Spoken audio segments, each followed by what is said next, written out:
ಅನ್ನುವಂಥ ವಿಚಾರಗಳನ್ನೆಲ್ಲವೂ ಕೂಡ ಬರೆದಿರುವಂಥದ್ದು ಸರ್. ಕುಂವಿ ವೀರಭದ್ರಪ್ಪ ಅವರು ಸೇರಿದಂತೆ ಒಟ್ಟು 107 ಜನ ಸಾಹಿತಿಗಳು ಈ ರೀತಿಯ ಪತ್ರ ಬರೆದಿದ್ದಾರೆ. ಸಾಹಿತಿಗಳು ಬರೆದಿರ್ತಕ್ಕಂಥ ಪತ್ರವನ್ನು ಭಾಳ ಗಂಭೀರವಾಗಿ ಪರಿಗಣಿಸ್ತೇವೆ. ಯಾಕೆಂದರೆ ಅವರಿಗೆ ಸಮಾಜದ ಕಳಕಳಿ ಇರ್ತಕ್ಕಂಥವರು, ಅನೇಕ ವಿಷಯಗಳನ್ನು ಅವರು ಪ್ರತಿನಿತ್ಯ ಗಮನಿಸ್ತಾ ಇರ್ತಾರೆ. ಅಂಥವರ ಅಭಿಪ್ರಾಯಗಳನ್ನು ಭಾಳ ಗಂಭೀರವಾಗಿ ಸರ್ಕಾರ ತಗೊಳ್ಳುತ್ತೆ. ನಾನು ಪತ್ರವನ್ನು ನೋಡಿಲ್ಲ, ಮುಖ್ಯಮಂತ್ರಿಗಳಿಗೆ ಬರೆದಿದ್ದಾರೆ. ಅದನ್ನು ನಾನು ಕೂಡ ಮುಖ್ಯಮಂತ್ರಿಗಳಿಂದ ತಿಳಿಸ್ಕೊಂಡು ಹೋಗ್ತೀನಿ. ಏನು ಕಾಂಟೆಕ್ಸ್ಟ್ ಏನು ಅಂತ ನಾವು ಈ ಪ್ರಕರಣವನ್ನೇ ಭಾಳ ಗಂಭೀರವಾಗಿ ಪರಿಗಣಿಸಿದ್ದೇವೆ. ಅದರಿಂದ ಅವರು ನಮಗೆ ಹೇಳಿರ್ತಕ್ಕಂಥದ್ದು ಇನ್ನೂ ಒಂದು ರೀತಿಯಲ್ಲಿ ಎಚ್ಚರಿಕೆಯನ್ನು ಕೊಟ್ಟಾಗುತ್ತೆ. ಹಾಗಾಗಿ ಅದನ್ನು ಭಾಳ ಗಂಭೀರವಾಗಿ ಪರಿಗಣಿಸ್ತೀವಿ. ಸರ್, ಮತ್ತೊಂದು ಅಂಶ ಉಲ್ಲೇಖ ಮಾಡಿದ್ದಾರೆ ಸರ್. ರೇವಣ್ಣ ಅವರು ಅದನ್ನು ಹಳೆಯ ವಿಡಿಯೋ ಅಂತ ಒಪ್ಕೊಂಡಿದ್ದಾರೆ. ಸೊ ಅದಾಗ ಗೊತ್ತಿದ್ರೂ ಕೂಡ ಈ ರೀತಿಯ ಪ್ರಕರಣಗಳನ್ನು ಮುಂದುವರಿಸಿ ಬಿಟ್ಟಿರುವಂಥದ್ದಕ್ಕಾಗಿ ಅವ್ರ ಕುಟುಂಬದ ಸದಸ್ಯರಿಗೆ ಇದೆಲ್ಲವೂ ಗೊತ್ತಿತ್ತು. ಅವರ ವಿರುದ್ಧವೂ ಕೂಡ ಕೇಸ್ ದಾಖಲಾಗಬೇಕು ಅಂತ ಒತ್ತಾಯ ಮಾಡಿದ್ದಾರೆ ಸರ್ ಕುಟುಂಬದ ಸದಸ್ಯರು. ಅದೆಲ್ಲವನ್ನು ಕೂಡ SIT ಕ್ರಮ ತಗೊಳ್ಳುತ್ತೆ. ಯಾಕೆಂದರೆ ನಾವು ಯಾವುದನ್ನು ಕೂಡ ತನಿಖೆ ನಡೀತಾ ಇರೋಂಥ ಸಂದರ್ಭದಲ್ಲಿ ನಾವು ಯಾವ ವಿಚಾರಗಳನ್ನು ಕೂಡ ಹೇಳಕ್ಕೆ ಬರೋದಿಲ್ಲ.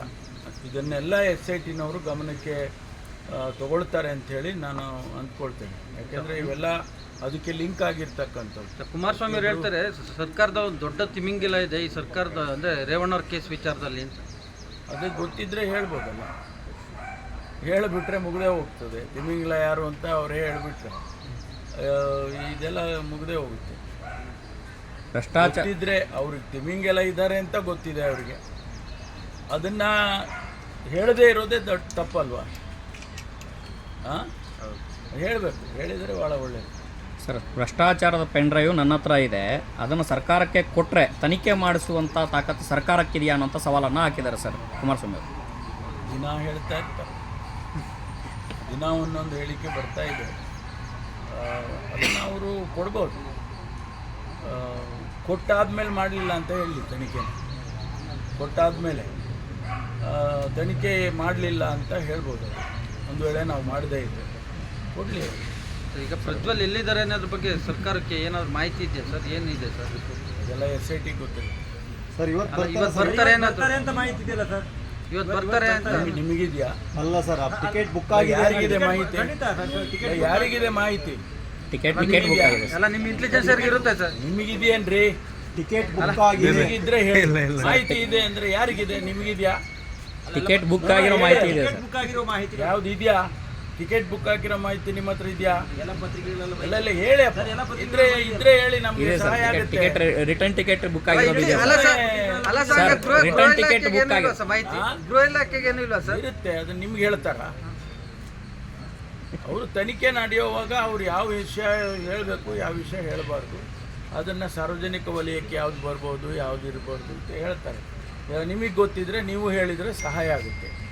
ಅದಕ್ಕೆ ನಾನು ಕೇಳಿದ್ದು, ನಿಮ್ಗೆ ಏನಾರು ಗೊತ್ತಿದ್ರೆ ಹೇಳಿಯಪ್ಪ, ಸಹಾಯ ಆಗುತ್ತೆ ಸರ್. ನಿನ್ನೆ ಕೆಲವು ಟೈಮ್ನಲ್ಲಿ ಏನಾಗುತ್ತೆ, ಇಂಟೆಲಿಜೆನ್ಸ್ನವ್ರಿಗೆ ಗೊತ್ತಿರಲ್ಲ, ಬೇರೆಯವ್ರಿಗೆ ಗೊತ್ತಿರುತ್ತೆ. ಅಂಥ ಟೈಮ್ನಲ್ಲಿ ಅದನ್ನು ಹೇಳಿದರೆ ಸಹಾಯ ಆಗುತ್ತೆ.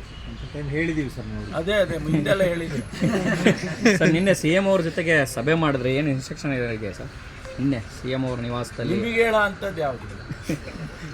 ಇನ್ಸ್ಟ್ರಕ್ಷನ್ನು, ಚರ್ಚೆ ಅವೆಲ್ಲ ನಾವು ಮಾಡ್ತೀವಿ. ಸರ್ಕಾರದಲ್ಲಿ ಮುಖ್ಯಮಂತ್ರಿಗಳು, ಸಚಿವರುಗಳು ಮಾತಾಡಲೇಬೇಕಲ್ಲ.